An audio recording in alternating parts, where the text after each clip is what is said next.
While facing the entrance, you see like a stone, looks like a tomb. That is the 13th station, the unction stone, where they anointed his body with oils, the women of Jerusalem. So that is the 13th, while this is the 14th and the 15th, the deposition and then the resurrection. But the tombs were underground. It were caves carved under the rock. So when we look at the tomb here, it looks to us like a building, not like a cave. It is up. But all of it was one day underground. How become? If we imagine the ground floor high as the height of the tomb, from the four sides, all the area was covered with stones. To get into the tomb, there was a ramp, like staircase, leading slowly down into the tomb. What happened then, when Queen Helen, the mother of Constantine, built the first church here, she wanted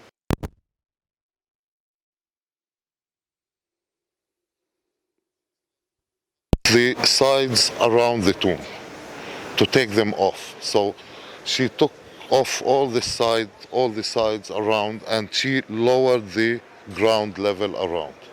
This is why the tomb that was underground appeared up. Then it was covered with marbles. So if we take off the marbles, we will discover that behind the marbles is carved rock, not built walls by stones. It is rock carved behind and covered from inside and from outside with marbles. These tombs were privileged tombs, like this one. Why privileged tombs? Because it was for only one person. It couldn't be opened every few days or every few months. Some people had common cemeteries.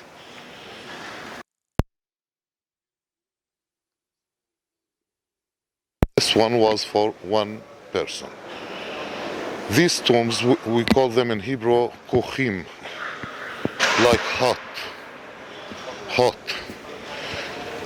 cave, like a cave. It is like two caves, two chambers connected together in the middle. So when we get inside, we go through the first chamber, we see an opening, and then we get into the second one. The first chamber was used to prepare the body before the burial, where they wrap his body, where they put the shroud, where they prepare him for the burial. Then when the body is ready, they take him from the first chamber into the second one and put the body on like a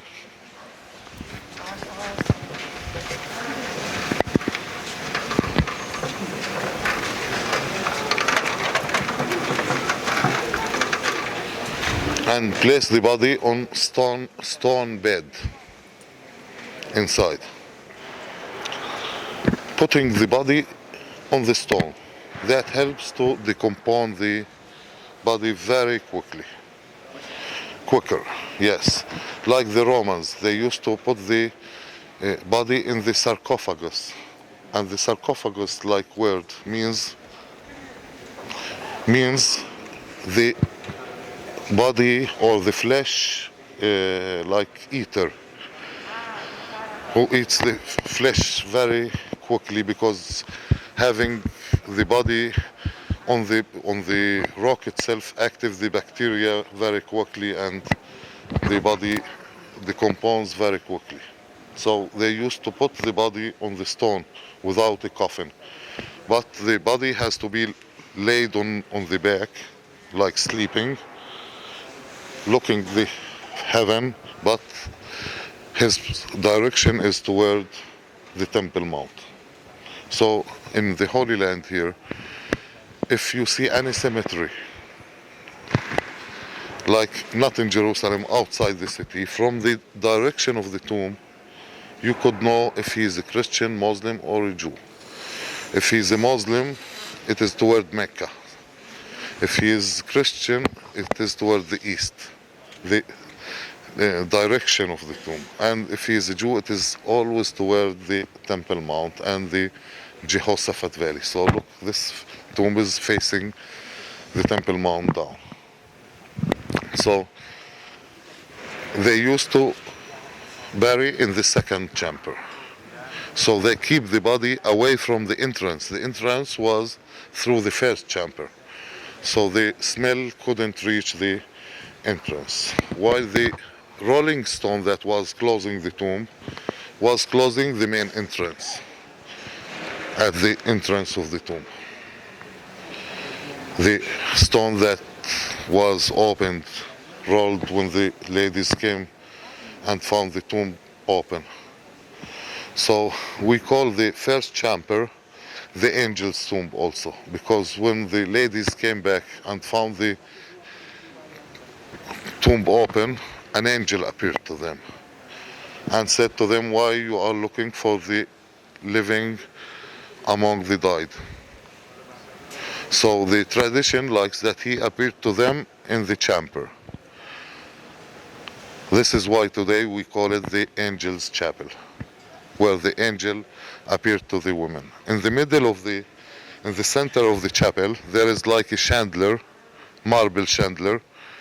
In the middle of the marbles, you see old stone, a piece of old stone kept inside the chandelier, in the middle. They say this is a piece of the rolling stone that was at the gate. There is only this piece left here in the chandelier. So we go through the first one, then we get to the second chamber here, and we could put our hands and touch the place where the body of Jesus was laid for 3 days, here in the second room. Now it is covered with marble, like 2 centimeters of new marble, but it covers the original stone of the tomb that where Jesus, his body was laid. So slowly we go through.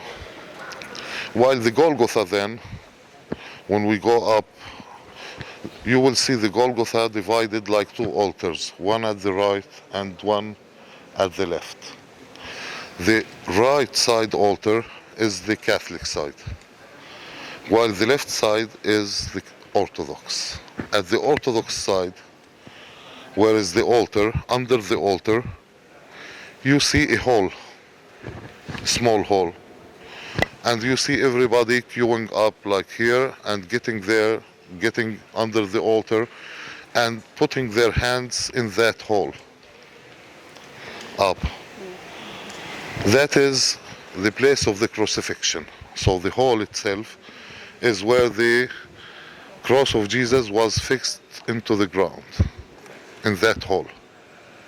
So when we put our hands there, we touch the place where the blood of Jesus spilled down on the wood down into that hole. So we put our hands in the place of the crucifixion of Jesus.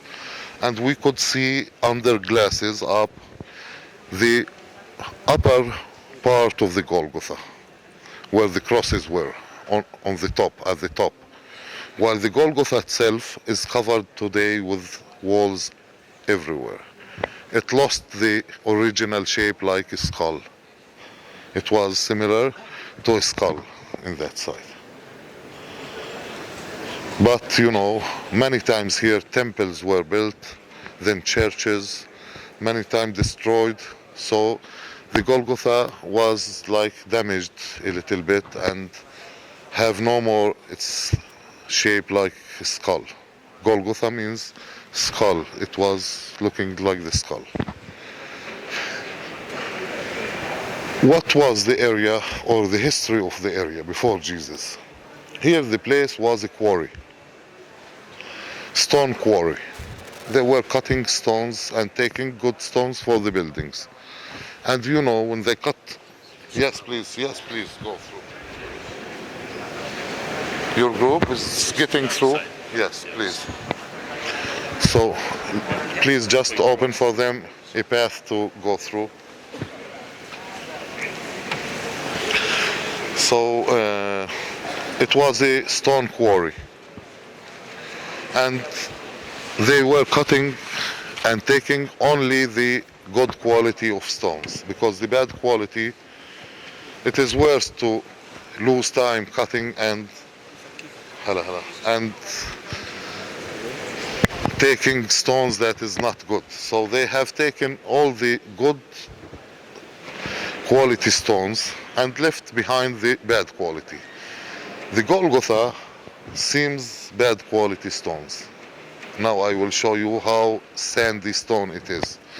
So they have taken the area around, cutting the area around, this rock left behind came like a skull. And it was left, the quarry finished many years before Christ. 600 years before Christ, the quarry finished and was abandoned. Then the Romans came 63 before Christ here. And they found that the Golgotha here was just next to the gate. The gate at the 7th station, when we do the way of the cross, is less than 50 meters away from the gate, from the Golgotha. So they chose the Golgotha, they liked the Golgotha to be the place of the crucifixions of the zealots.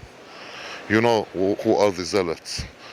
The ones who were against Rome, who were the only ones who were having this penalty, the crucifixion. It was exclusively for the zealots, not for the thieves. When the gospel says 2 thieves at the sides of Jesus, why they have to kill the thieves? They could punish them, cut their hand. But the thieves were thieves of other kind. The zealots were also thieves, but they were attacking the people with knives also and killing people. So they were wanted. And the crucifixion was for them here. They wanted to show them as example for the others. So they have chosen this place here. And on the cross was like a sign to write why they crucified them. So the passengers who get in the city and out could see them and see why they crucified them and take example. So the Romans started to use the place for the crucifixion at the times of Jesus. Many people were crucified here, not only Jesus. Many zealots were. It was a crucifixion place. So this is why today we are sure about the authenticity of the place. A public place like this couldn't be lost. It is not only Jesus who was here. Many people were crucified here. The Christians were under the cross when they crucified Jesus. So how could everybody mistake a place like this? They couldn't mistake. The Christians also came back at the tomb the first day of Easter. The women came, they found it open. So the tomb was owned by somebody in his land, in his property. If you have a land, could you forget where your land is? If you have a small house in the countryside, you always remember. So how could be mistaken this place? Couldn't be mistaken. The Christians started to come here at the first day and keep the place and pray here. The Romans then decided to make them forget the place. And they said, if we cast them away and put a temple here and temple on the Golgotha, the people will forget about Jesus and it becomes a Roman temple. But that made a contrary effect, because the Christians before that, when they were coming here, they had to be very careful not to be discovered. They were wanted. So since they put the temples, they started to ask for the temple. Where is the Roman temple? And coming to worship here with the excuse of the Roman temples. So they kept the place very clear under their eyes. Until the Christianity became official after the Edict of Milan, 313. They recognized the Christianity, and Queen Helen officially converted and came to build here and the Nativity and at the Mount of Olives where we had been yesterday at the Leona, another church up. So here for her was very clear the place. The Christians were here. I had shown you the Judeo-Christian cemetery. There was a big community here that were keeping the place under eyes. And it is documented that at 70 AD, Titus placed here 2 temples.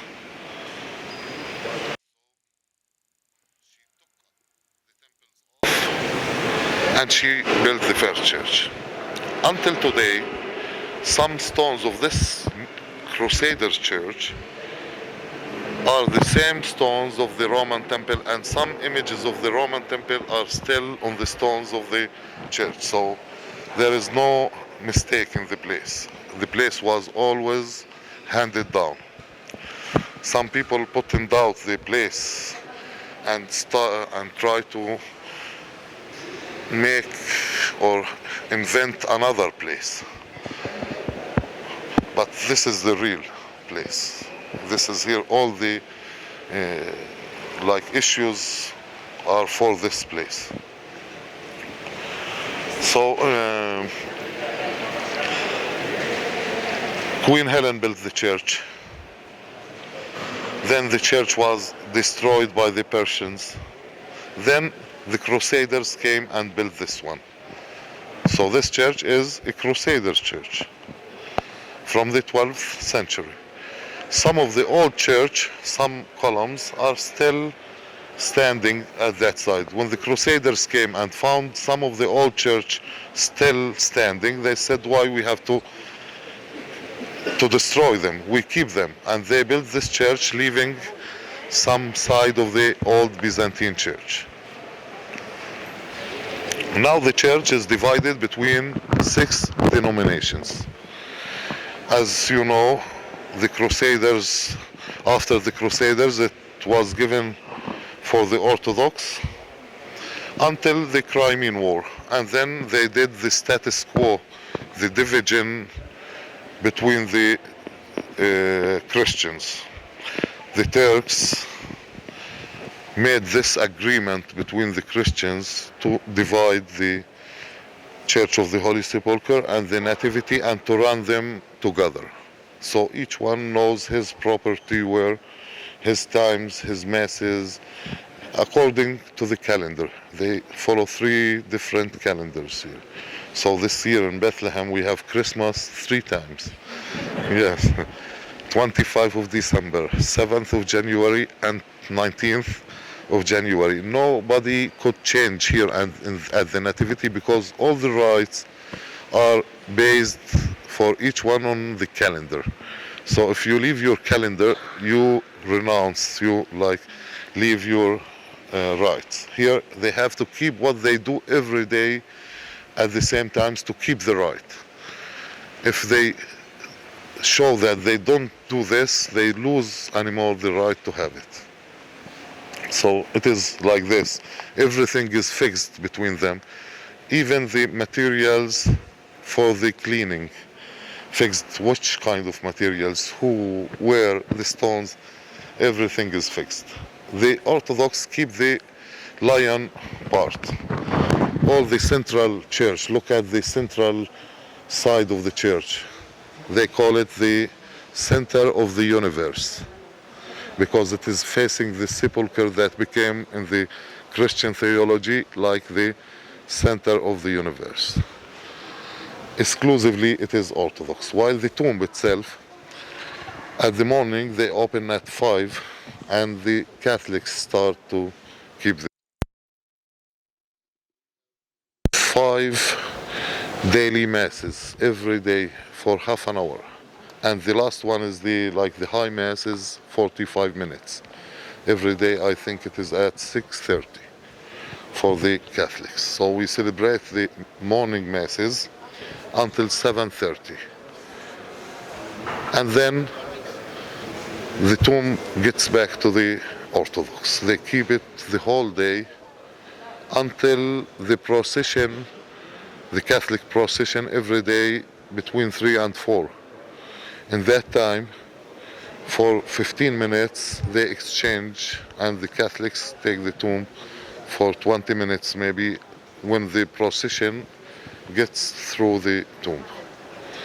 And we have also rights for the Catholic Knights to come and visit immediately the tomb without stopping in the line. If we call it solemn entries, officially we have to coordinate them with the Orthodox before.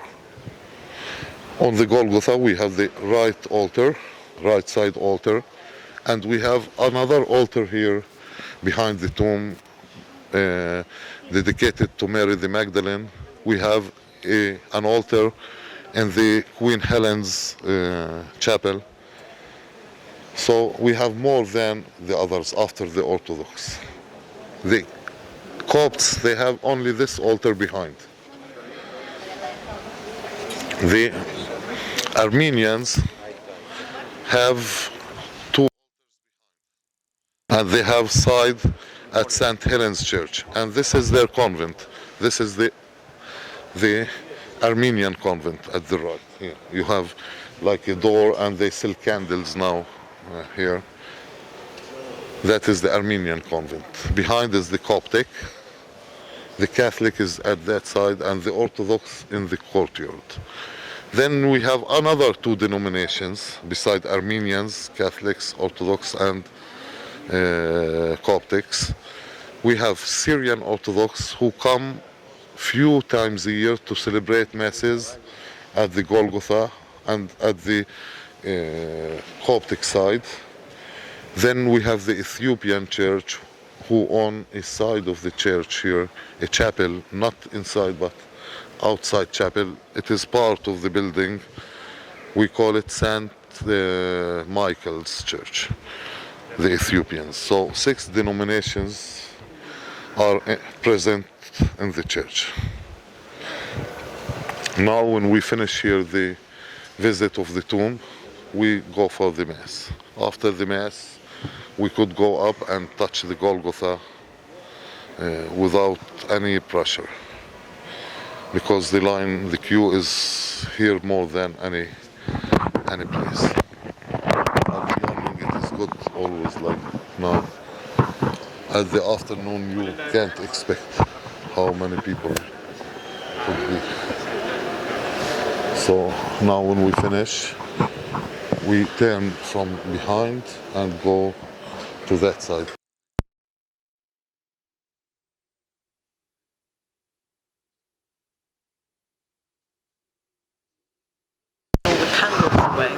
Yes, because you know they are changing the floor and changing the sewage pipes and the water and electricity. They found some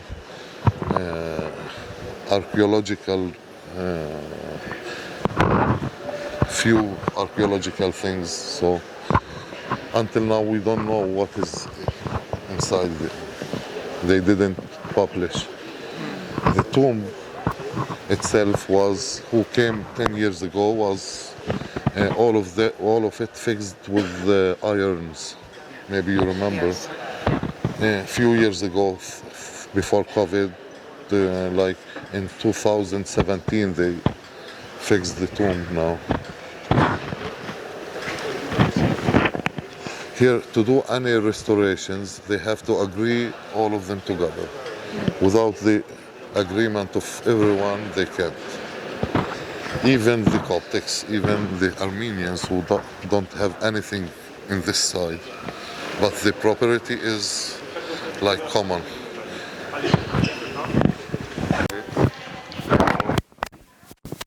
If you need toilet before the chapel, see it is here.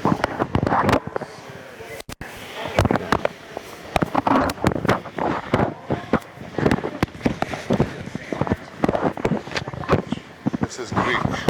Greek. If you need toilet, it is here and the chapel.